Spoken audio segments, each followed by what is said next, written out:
Hey y'all, welcome back to the W. Hang out with us today. We got a few little tips to hopefully make you successful in when you first get your chicks from wherever you get them from, whether it be from McMurray Hatchery or Rural King like I did for $1 a piece. So come on.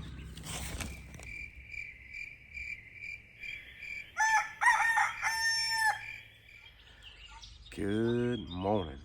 It is officially spring, and if y'all follow along the shorts, y'all know we got a bunch of baby chickens. Behind me right here is my little brooder, and I built this right here, 16 foot long, 3 foot wide, to house all my chicks in while they're getting all their feathers. So today's video is going to be on a few little tips and tricks that I wish I'd have known when I first got into chickens. So y'all come on, follow along with me. All right, so tip number one: pine shavings bedding, not cedar. Cedar is poisonous to baby chicks. I learned that the hard way. I ordered 45, and after the first 3 deaths, I was starting to do some research. I found out cedar, the oils in it, will get on their feet, and of course they're curious, peck at their feet and everything, and they'll succumb to, So, cedar shavings, no. Pine. That's what you want. Next tip, going back to bedding, is deep bedding. These chicks, they produce a lot of waste. They waste a lot of food and water. So, we layer the bedding on top of one another. That way, it absorbs some of all that feces and water and everything else, and you don't have as much problem with disease and such, or them constantly walking in their own filth. So layer your bedding, and they'll scratch around, pet, and all that stuff, because chickens are naturally curious. And yeah, just make sure you layer it up. This will also make sure that warmth stays in your brooder. You see the heat lamp? Well, everyone knows if you want to stay warmer, you layer up. And if you layer up on shavings like this, it also creates a little bit of heat.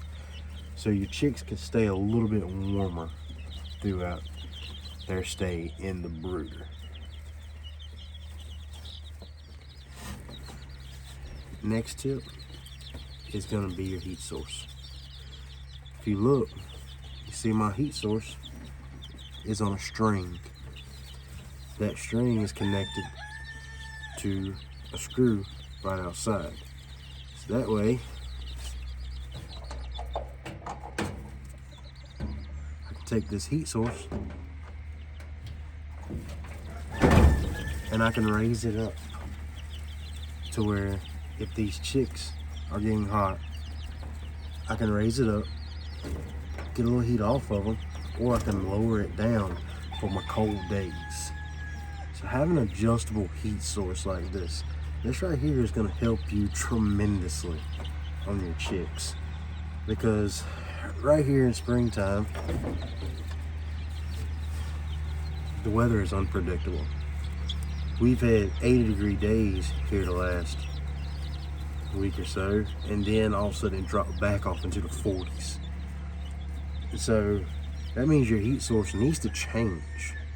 Unless you're on a timer or something like that, or have a thermometer in here to where it cuts the heat source off at a certain temperature or something like that, you need to be able to adjust this thing to where your chicks aren't getting so hot or staying cold, because that's a good way to get sick chicks. Sick chicks is a good way to get no chicks.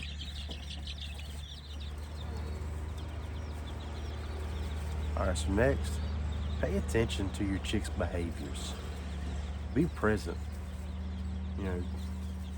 If you look at these chicks, you'll see all of them scratching around, pecking. They're right lively little chicks, and that's what you want. You don't want chicks just laying around, heads up, down. Just not a whole lot of life to them. You know, chicks are baby chickens, and just like with toddlers or anything else, they're going to be very active. So pay attention to their activities and their overall health. You know, they're out, they're scratching, they're pecking, they're doing everything that baby chickens are supposed to do. You know, you got happy chicks and you're doing everything right. But you, at the same time, you have one chick that sits around, doesn't do anything. You know that chick may be sick, and you may need to change up some things, or may need to change food, or start putting some apple cider vinegar in their water or something like that. Give them something to boost their immune system. And another thing, going back to the heat source, if they're all piled around that heat source in one little ball, they're cold.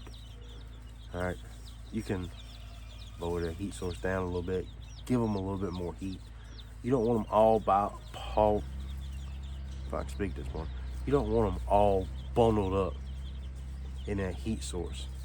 Then again, at the same time, you don't want them all just in one big circle around it, because then they're hot, and hot chicks is sweaty chicks, and that's not good with these chicks. So you want them to kind of be scattered about and just hanging out, being chicks. So yeah, just pay attention to them. Make sure they're running around, they're very active, and they're lively. You should be doing good.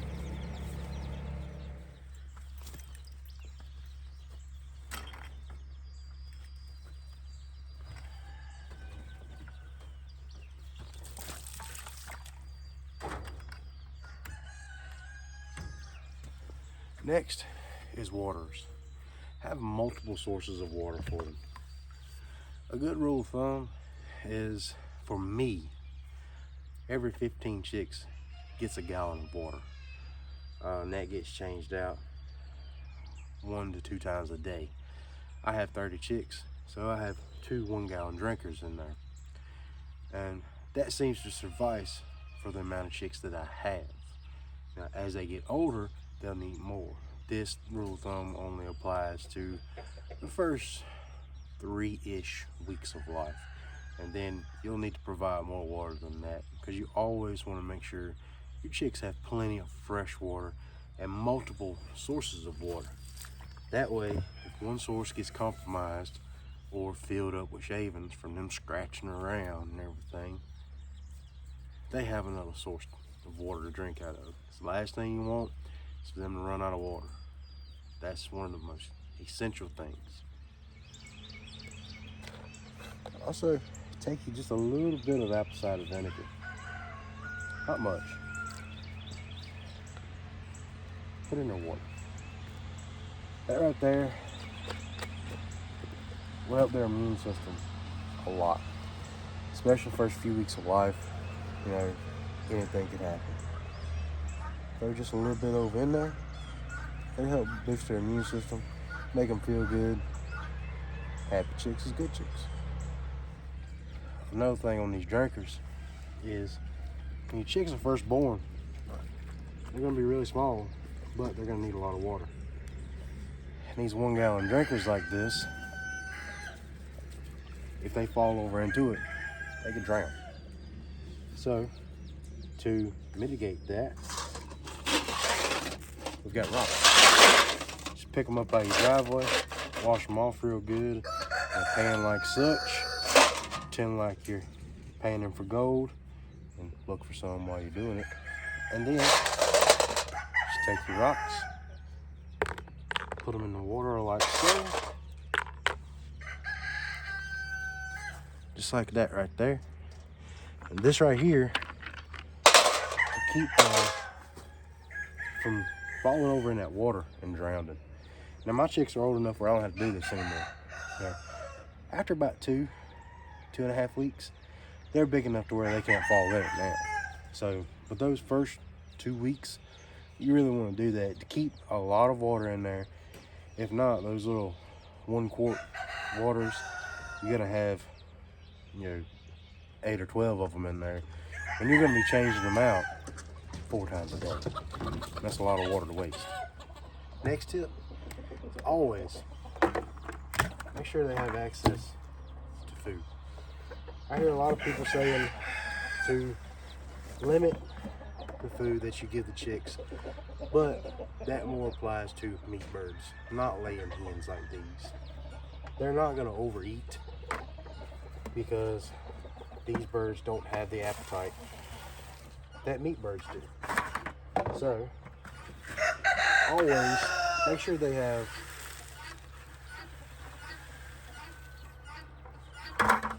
a good amount of food to last them. Because if they're hungry, they're hungry. Let them eat. These are laying hens. They're not going to overeat like meat birds.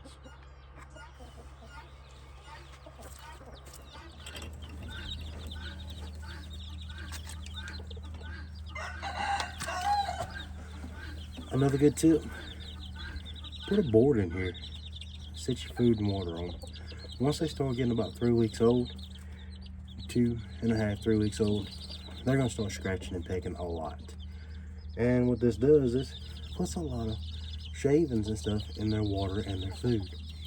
And once that gets clogged up, they no longer have water and food. So put a little board in here, elevate your food and your water just a little bit. Remember, they're still small. You don't need nothing big. This right here is a little 3/4 inch piece of plywood that was left over from renovation. So put that in here. Their food and their water is on it. They can still reach it. They can even get up on the plywood and drink and eat just like they need to. And last but not least is spacing. Make sure you have enough space for your chicks for the first at least 6 weeks. This grow out pen right here is 16 foot long, 3 foot wide. And the ends of them are 3 foot covered right here. So that's a 3x3 space that'll house roughly 30 chicks for their first 4 to 6 weeks of life. They will start getting crowded, but by that time they'll be feathered out and they can go into another type of pen. So make sure you have enough space for the chicks that you get, and make sure you're gonna have enough space because they grow rather quickly, even though these are just laying hens.